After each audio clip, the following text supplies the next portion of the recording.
ऋषि मुनियों की पावन धरती, देश धर्म का नाता है। कहते सारे लोग यही हैं, गो हमारी माता है। जाग उठो ओ भारतवासी, जाग उठो ओ भारतवासी, गो पर छुरियां चलती हैं। बंद करो गो माँ की हत्या, सारी जनता कहती है। बंद करो गो माँ की हत्या, सारी जनता कहती है।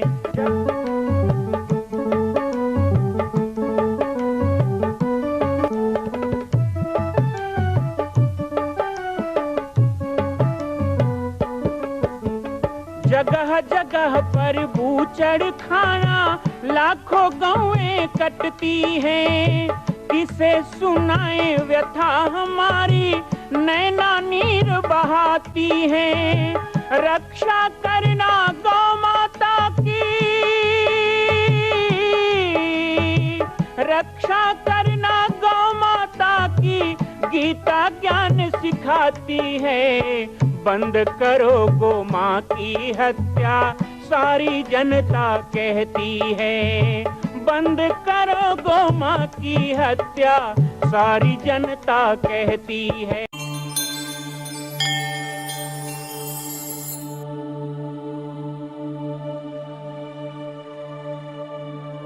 नंद बाबा कौन थे? तो राजा। नंद का मतलब वैसा राजा नहीं जो मुकुट पहन के सिंहासन में बैठता है ना। नंद का मतलब क्या हो गया कि जिसके पास सबसे ज्यादा गाय हो और उससे थोड़ी कम गाय हो तो उसे कहते थे उपनंद। अच्छा, उससे भी थोड़ी कम गाय हो, तीसरे रैंक का जो तीसरे चरण का, तो एक तो हो गया नंद, एक हो गया उपनंद, और उससे नीचे जो रहे उनको कहते थे सर्वानंद। और उसके बाद जिनके घर में सब आनंद ही आनंद है ना, दूध दही खाओ, मस्त रहो, मक्खन खाओ, लेकिन सबसे ज्यादा गाय जिसके पास हो उसको कहते थे नंद। और सबसे ज्यादा गाय थी नंद बाबा के पास, वसुदेव जी के पास। तो वसुदेव जी को तो उस समय जेल में डाल दिया गया, तो सारी जिम्मेदारी किनके पास आ गई?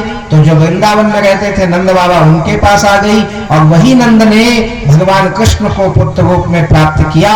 इससे प्रमाणित होता है कि जिसके पास गाय नहीं होगी उसके जीवन में तृष्णा ही तृष्णा है, और जिसके पास गाय हो उनके घर में साक्षात कृष्ण है। नंद के घर में गाय थी तो भगवान कृष्ण चले आए।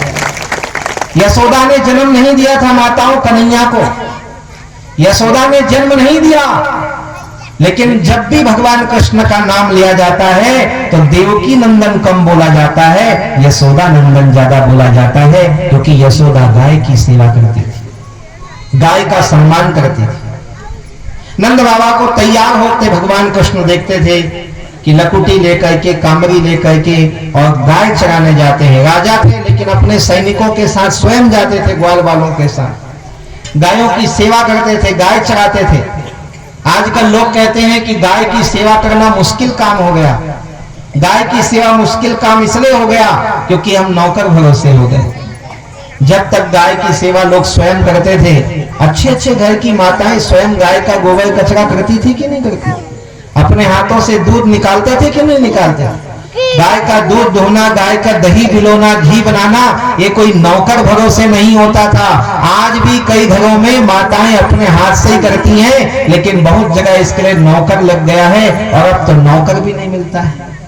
कई लोग तो इसीलिए गाय नहीं पालते हैं क्योंकि नौकर ही नहीं है। गाय रखोगे दूहने वाला नहीं मिलता है। कई गांव में तो राउत नहीं है, कई गांव में क्या बहुत गांव में हो गया, अब राउत लोग भी छोड़ने लग गए हैं, पागी बांध के गाय चरा रहे हैं। लेकिन उस समय का देखो, यशोदा जी स्वयं माखन बिलोती थी और नंद बाबा स्वयं गाय चराते थे।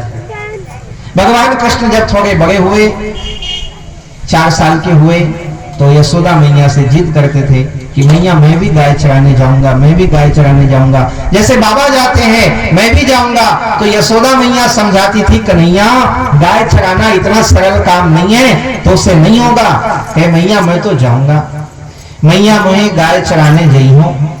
तो यशोदा मैया बार बार समझाती, नहीं मानते भगवान कृष्ण। जब 5 साल के हुए भगवान कन्हैया और 6 साल के बलराम जी हुए, तो एक दिन यशोदा जी ने निर्णय किया और नंद बाबा से बात की।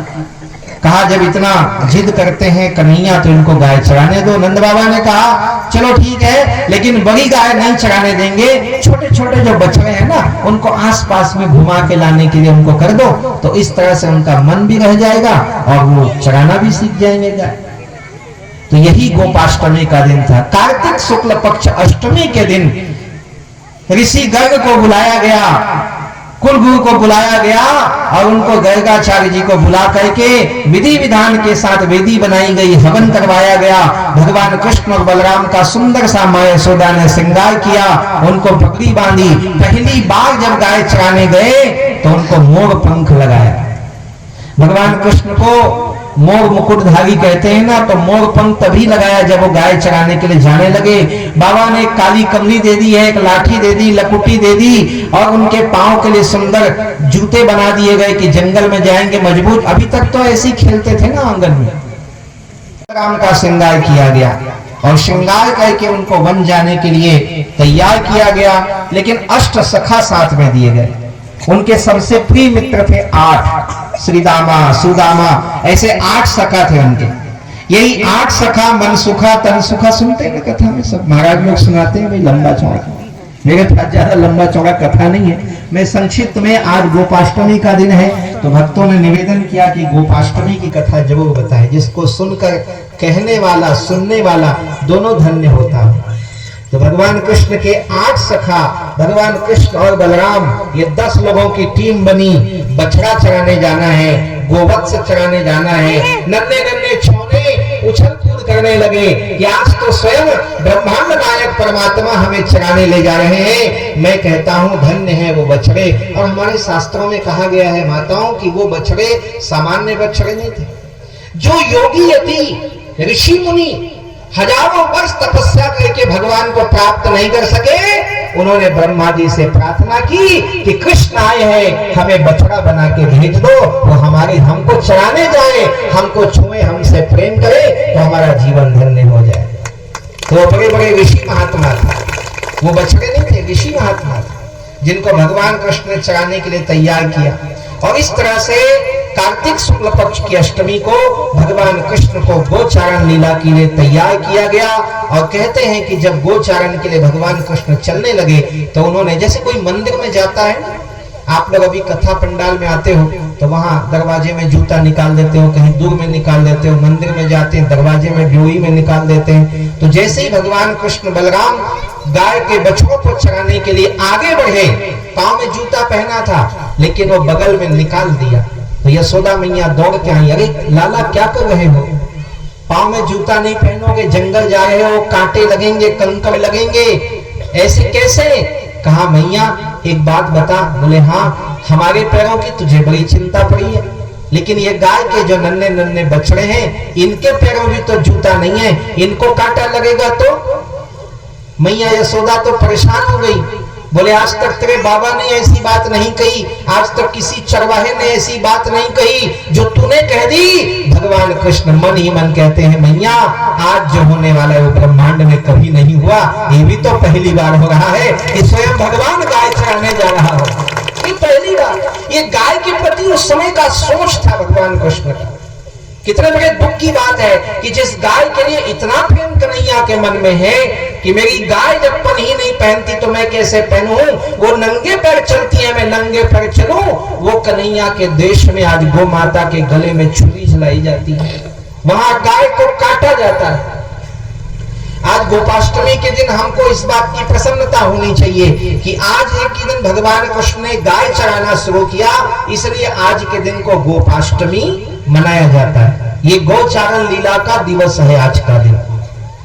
कहीं कहीं ऐसा भी प्रसंग मिलता है कि गो माता क्षीर सागर से उत्पन्न हुई आज के दिन, इसलिए भी गोपाष्टमी कहते हैं। लेकिन सर्व प्रमाण यही मिलता है कि आज के दिन कृष्ण ने गाय चराना शुरू किया, इसलिए आज का दिन गोपाष्टमी है। जिस दिन समुद्र मंथन में धनवंतरी प्रकट हुए उस दिन को धनतेरस कहते हैं।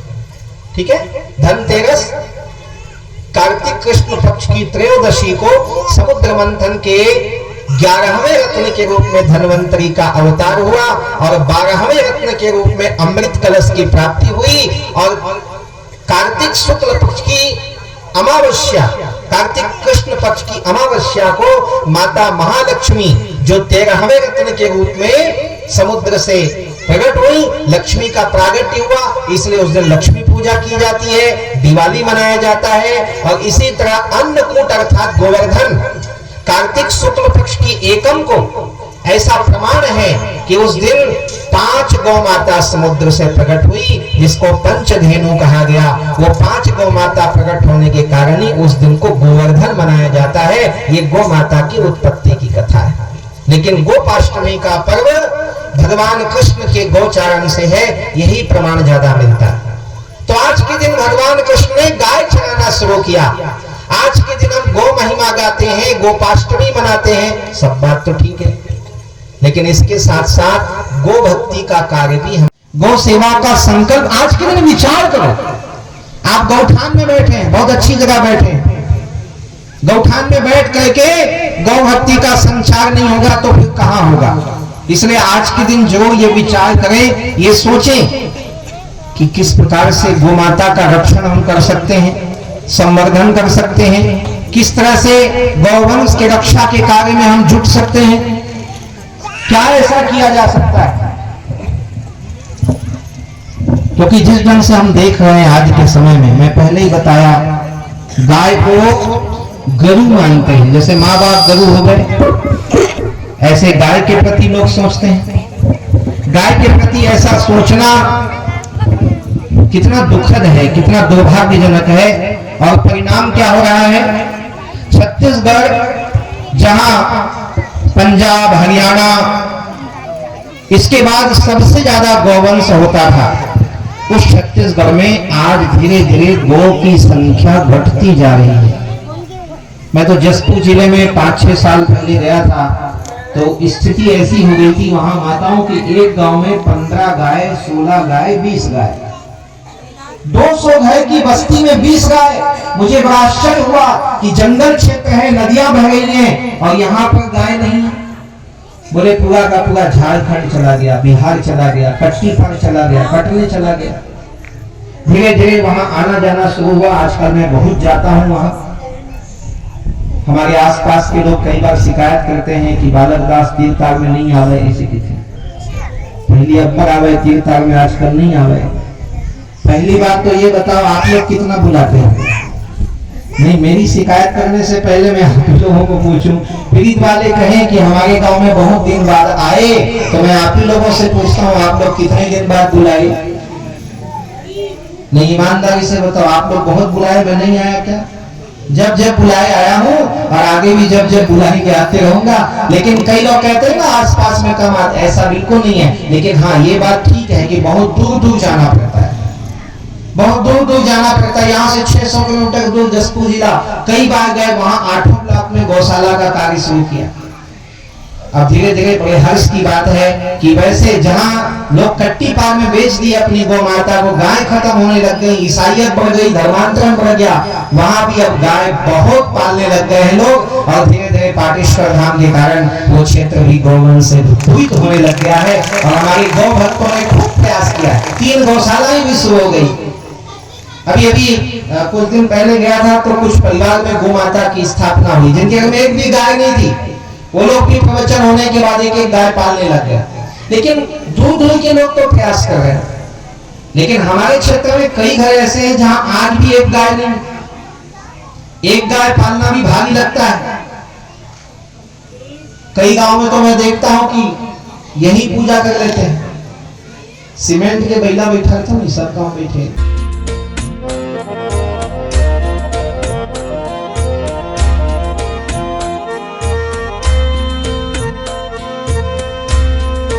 मां कौशल्या की पावन जन्मभूमि छत्तीसगढ़ प्रांत में बालोद जिला में स्थित है श्री सर्वसिद्ध शक्तिपीठ जामड़ी पाटेश्वर धाम।